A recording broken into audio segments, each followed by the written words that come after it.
భరత్ గారు ఈ రాష్ట్రంలో ఒక ఆరోగ్యశ్రీనే కాదు, ఇంతకుముందు ఇంతసేపు చాలాసేపు దాదాపుగా ఒక గంటకు పై చిలుకు ఈ ఫీ రియంబర్స్మెంట్ మీద పెద్ద ఎత్తున చర్చలు చేసింది. ఈ రాష్ట్రంలో ఏ డిపార్ట్మెంట్ తీసుకున్నా, ఒక ఎడ్యుకేషన్ డిపార్ట్మెంటే కాదు, ఒక ఆరోగ్య శాఖనే కాదు, రెవెన్యూ శాఖనే కాదు, ఏ శాఖ తీసుకున్నా ఎక్కడ కూడా సంపూర్ణమైనటువంటి నిధులు రావడం లేదు.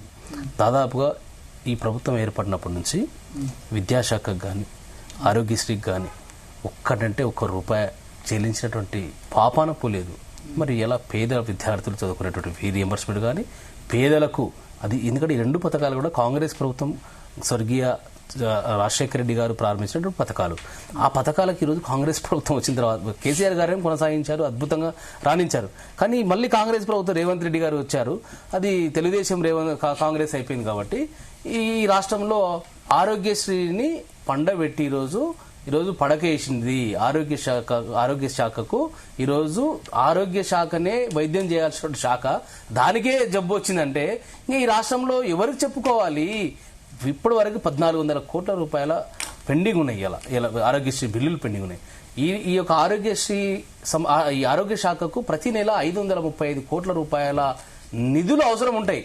కానీ ఈ ప్రభుత్వం నిధులు ఆర్థిక శాఖ నుంచి మంజూరు చేయడం లేదు.